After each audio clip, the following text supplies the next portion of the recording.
X లో ఈరోజు వరద రాజకీయాలు బూడిద రాజకీయాలు చేశారు కాదు. గతంలో కరువు బూడిదంటూ రాజకీయం మొదలుపెట్టారు.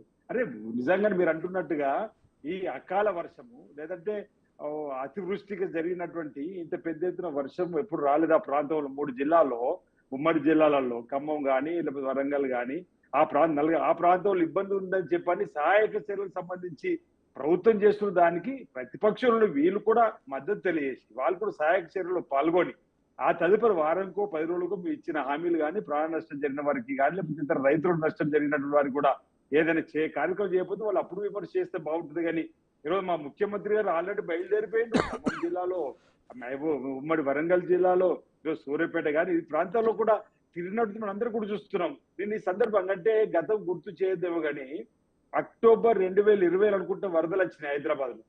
ఆ రోజు కేటీఆర్ గారు వచ్చినప్పుడు బహుశా విలేకరులు అడిగినట్టు ముఖ్యమంత్రి గారు ఎందుకు రాలేదు ప్రగతి భవన్ దాటంటే ముఖ్యమంత్రి అంటే 1,00,000 కార్యక్రమాలు పనులు ఉంటాయి కదా ముఖ్యమంత్రి రావాలని చెప్పని ఒక్క సమయంలో ఏదో 10,000 ఇచ్చినట్టు నష్టపోయిన వారికి, అది కూడా ఏదో ఎన్నికలు ఉన్నాయని చెప్పి దృష్టిలో పెట్టుకుని కావచ్చు. ఏ రోజు కూడా ఈరోజు ఈ విధంగా వర్షాలు నష్టపోయినా వడగల్లో నష్టపోయినా ఎప్పుడు చేయని సందర్భం. మనం గతంలో 10,000 కూడా వడగల్లో నష్టపోయిన రైతాంగానికి ఇచ్చినప్పుడు ఈ ముఖ్యమంత్రి రేవంత్ రెడ్డి గారు ప్రతిపాదన స్వీకరించినాక ఇది ప్రజాప్రభుత్వం చెప్పనుకున్నాం. నేను ఇక్కడ ఒకటే చెప్పదలుచుకున్నాను, ప్రతిపక్ష నాయకుడు ఉన్న కేసీఆర్ గారేమో ఫామ్ హౌస్ దాటి బయటకు రారు.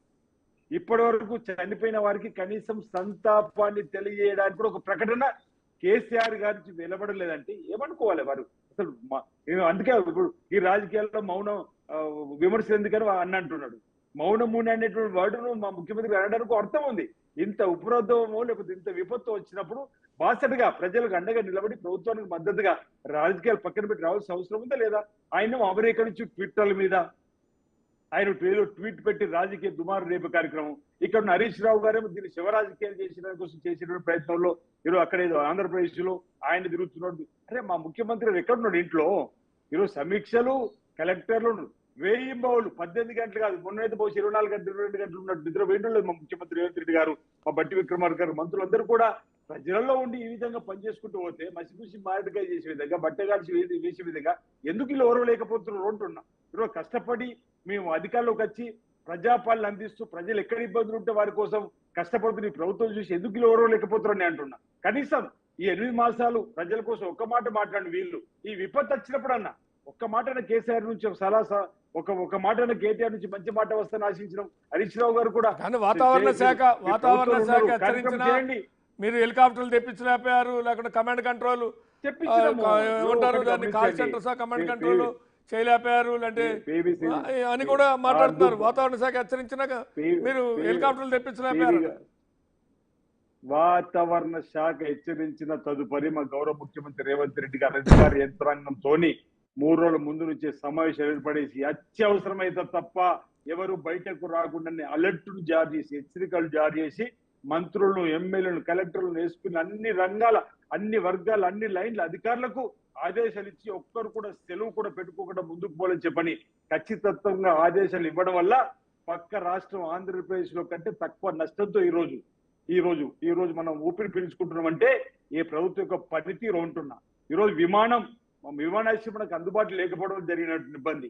హెలికాప్టర్లు వచ్చి పక్కన విజయవాడలో ఉన్నటువంటి సందర్భం హెలికాప్టర్ లేవలేకని వాతావరణ పరిస్థితులు లేవలేనటువంటి సందర్భంలో జరిగినటువంటి ఆ అంశంగా చూడాలి తప్ప అది కూడా మీకు మీ సభలు సమావేశాలకు హెలికాప్టర్ దగ్గర ఈ సభలు రావాలని చెప్పని ఈరోజు రెచ్చగొట్టే విధంగా వ్యాఖ్యలు చేయడం. అందుకే ఇంతకుముందు అన్నా మేము ప్రభుత్వం రాగానే కరువు రాజకీయం మొదలు పెట్టారు. కాంగ్రెస్ వచ్చింది కరువు వచ్చిందని. అరే ప్రభుత్వం వచ్చింది చలికాలంలో, ఆ రోజు చలికాలం తర్వాత ఎండాకాలంతో వర్షకాలం రావాలని చెప్పన్నాం. ఆ తర్వాత బూడిద రాజకీయం మొదలు ఆ తర్వాత రైతు చుట్టూ రాజకీయం, రైతు రుణమాఫీ చేసిన 18,000 కోట్లు చేసి ఇంకా మిగతా 13,000 కోట్లు కూడా కేటాయించడం సాంకేతిక ఇబ్బందులు చెప్పండి. నేను ఎందుకు చెప్పదలుచుకున్నా అంటే ఒక నిమిషం శ్రీనివాస్ గారు, ఈ ప్రభుత్వం కృత నిశ్చయంతో గౌరవ ముఖ్యమంత్రి రేవంత్ రెడ్డి గారి నాయకత్వంలో పనిచేస్తుంది.